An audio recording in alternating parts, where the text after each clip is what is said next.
Job was a good and upright man who feared God and turned away from evil. He had a large household with 7 sons, 3 daughters, and many servants. Job was the richest man in the whole land, and he owned much livestock, 7,000 sheep, 3,000 camels, 500 oxen, and 500 donkeys. Thinking his children may have sinned and cursed God, Job rose early and made an offering to the Lord for each family member. One day, the angels and Satan presented themselves before the Lord. The Lord said to Satan, "Where have you come from?" Satan replied, "From roaming around on the earth." Then the Lord said to Satan, "Job is a blameless and upright man, one who fears God and shuns evil." Satan answered, "Does Job fear God for nothing? You have protected him and blessed the work of his hands. But stretch out your hands against everything that he has, and he will surely curse you to your face." The Lord replied, "Everything Job has you can have, but do not lay a finger on Job." So Satan left to put his plan into action. A messenger came to Job with bad news saying, "Attackers have killed your servants and stolen your donkeys and oxen." Then a second messenger came to Job saying, "The fire of God fell from heaven and burned the sheep and servants, and I alone have escaped to tell you."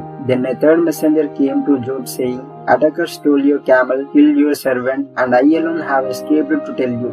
As Job was reeling from all this bad news, a fourth messenger arrived. A tornado struck the 4 corners of the house, and it killed all of your sons and daughters, and I alone have escaped to tell you. Job reacted by worshipping God, saying, "Naked I came from my mother's womb, and naked I shall return. The Lord has given, and the Lord has taken away. Blessed be the name of the Lord." Satan said to God, "Skin for skin.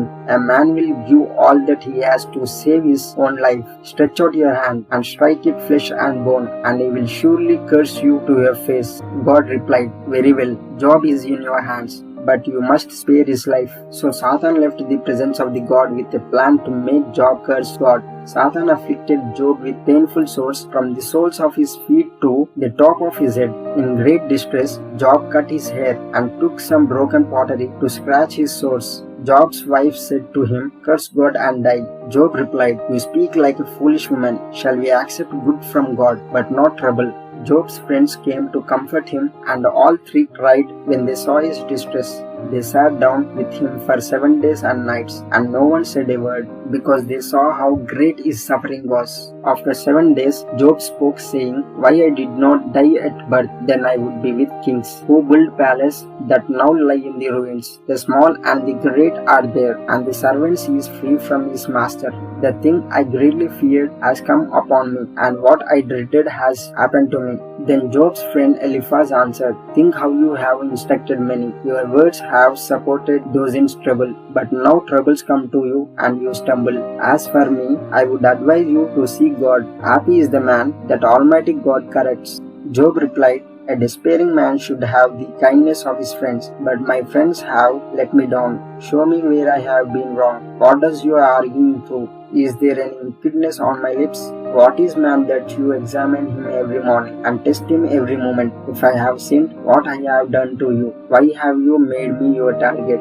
Job's friend Bildad answered, "How long will you speak these things? Your words are like wind. Does God meddle with justice? Does God change his judgment? Such is the destiny of all who forget God.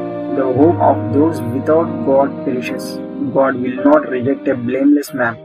Job replied, "How can a man be righteous before God? God is holy and mighty. When he passes me, I cannot see him, since I am already found guilty. Why should I struggle in vain? There is no one acting as a go-between to put my case to God. I hate my life, so I will complain freely. I will speak of the bitterness in my soul. I wish that I had died." Job's friend Zophar answered, "Will your empty talk reduce men to silence? Will no one rebuke you for what you have said? I wish that God would speak up against you. If you would put your heart right with God and be forgiven your sin, then you could lift up your face without shame." Job replied, "Truly you are the only wise people, and wisdom will die with you. I have become a laughing stock to my friends. The one who called on God, and God answered, thought he slay me. I will still trust him. I will carry on my ways before him. He is my salvation. For no godless man could stand before him. You are all miserable comforters. Surely even now my witness is in heaven. I know that my Redeemer lives, and in the end he will take his stand on the earth. When I die, I shall see God. I will see him with my own eyes. So these three friends of Job stopped answering him because he believed his life was right with God. Another young man that had joined them spoke out saying, I am young and you are old, so I was afraid to give you my opinion as I thought, your many years should teach you wisdom, but it God who gives understanding. Old men are not always wise, nor do the old always understand justice. Listen to me a little longer, and I will show you that there is more to be said on God's behalf. God is excellent in power and in judgment. He will not afflict.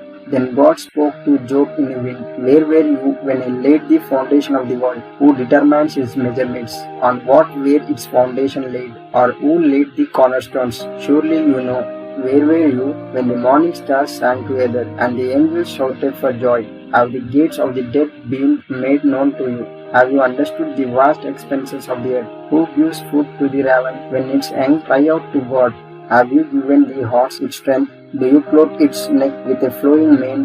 Does the ox fly by your wisdom and spread his wings towards the south in winter? Does the eagle soar at your command and make its nest in an unreachable place? The wings of an ostrich flap joyfully. She does not care that a stranger might trample on her eggs, for God did not give her wisdom or a share of understanding. The Lord continued to question Job about the wonders of his creation, and Job remained silent. Then Job answered the Lord, saying, I know you can do everything, and no plan of yours can be withheld. You asked, who is this that gives counsel without wisdom? I have spoken of all things that I did not understand, things too wonderful for me, which I did not know. Then the Lord spoke to Job's friend, I am angry with you, for you have not spoken what is right as my servant Job has.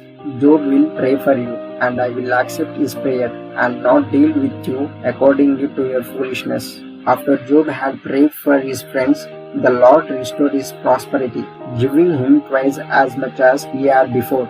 So the Lord blessed the later days of Job more than his early days. He once again became the wealthiest man in the land. Job lived for 140 years and